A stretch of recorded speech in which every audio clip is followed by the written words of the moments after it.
Assalamualaikum warahmatullahi wabarakatuh. Perkenalkan, nama saya Ulfa Raziza dari kelas Desain Studio 2F. Pada kesempatan kali ini saya akan mempresentasikan tentang hasil rancangan saya pada penugasan keempat dan kelima, yaitu booth dan pavilion. Pada penugasan keempat yaitu ada joglo booth. Booth atau stand berupa gazebo yang akan diletakkan di sebelah utara atau di sebelah kiri sebuah pemancingan. Fungsinya yaitu sebagai tempat berteduh bagi pengunjung pemancingan. Untuk rancangan booth ini terinspirasi dari bangunan tradisional asal Yogyakarta, yaitu joglo. Karena bangunan joglo sudah disesuaikan dengan kondisi lingkungan di daerah Yogyakarta dan sekitarnya. Kemudian luas site pada lokasi ini yaitu 5x12 meter. Untuk lokasi site berada di samping sebuah pemancingan di Sardoarjo, Sleman, daerah istimewa Yogyakarta. Untuk transformasi dari joglo menuju ke hasil rancangan yaitu pertama menggunakan balok tumpang sari yang kemudian di atasnya diberi atap yang miring ke belakang. Selain untuk upaya inovasi dari atap tajuk yang biasanya digunakan pada bangunan joglo, tetapi juga menghemat material serta agar air hujan yang mengenai atap bangunan jatuh ke belakang. Untuk kolom-kolomnya dibuat miring yaitu dengan menyatukan dua kolom pada satu fondasi yang dibuat lebih panjang agar bangunan dapat lebih menghemat tempat tetapi tetap mampu menaungi aktivitas di dalamnya secara luas karena naungannya tetap lebar.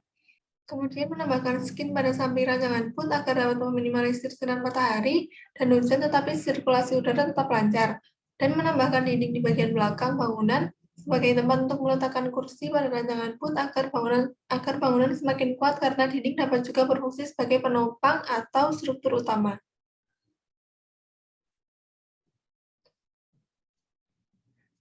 Kemudian konsep dari rancangan ini yaitu atap yang miring ke belakang bermaterial UPVC dibuat miring agar air hujan yang jatuh terpusat ke bagian belakang bangunan.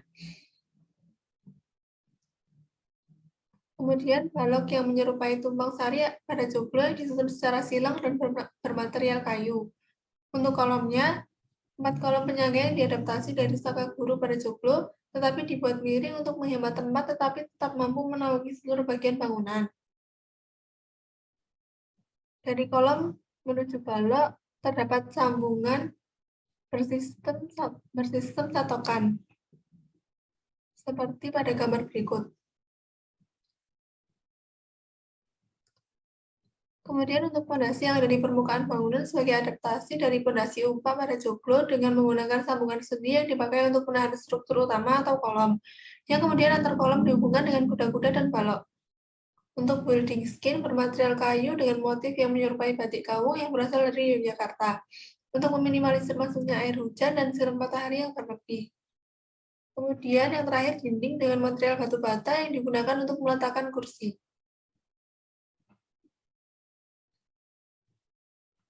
Berikut adalah hasil model maket dan hasil dari gambar teknik, yaitu terdapat tapak samping, kemudian ada denah yang menunjukkan bahwa bangunan ini memiliki luas 300 x 200 cm. Kemudian ada potongan yang menunjukkan bahwa bangunan ini memiliki tinggi 320 cm secara keseluruhan.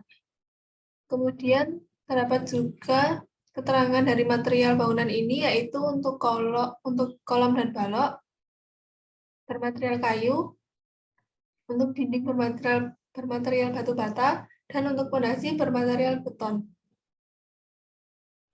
Kemudian pada penugasan kelima yaitu ada ulas pavilion.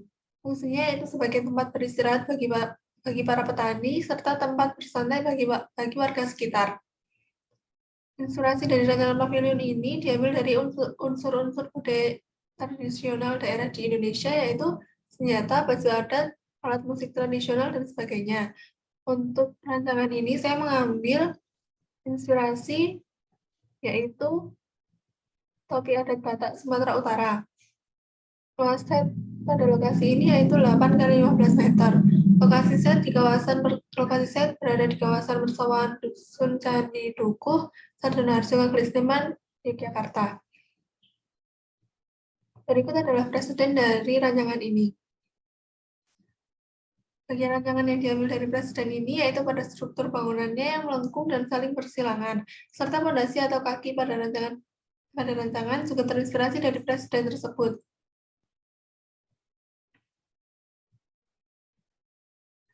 Bagian dari topi adat ini yang diambil sebagai reverse engineering yaitu pada bagian lengkungan paling bawah, bentuk yang menyerupai segitiga atau mempunyai ujung, serta corak atau motif yang ada pada topi tersebut. Kemudian transformasi dari topi adat ini menuju ke hasil rancangan yaitu bentuk topi dimiringkan yang akan membentuk sebuah naungan dan lingkaran di bawahnya sebagai penopang.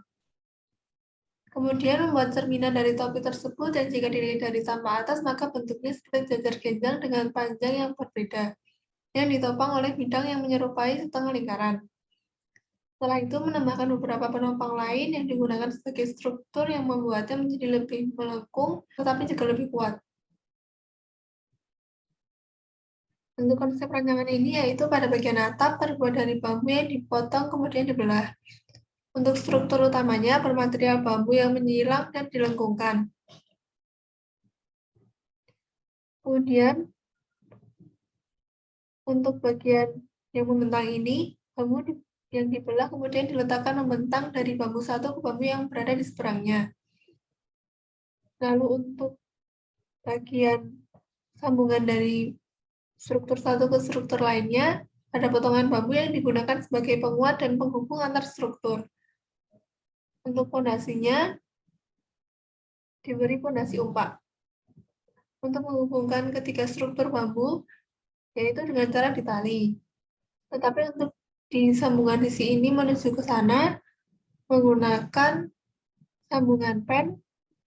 Kemudian untuk sisi ini ke sana, menggunakan tali. Lalu di sini ada potongan yang menunjukkan tinggi dari bangunan ini secara keseluruhan yaitu 550 cm. Kemudian ada tampak depan dan dena yang menunjukkan bahwa bangunan ini memiliki luas 400 x 400 cm.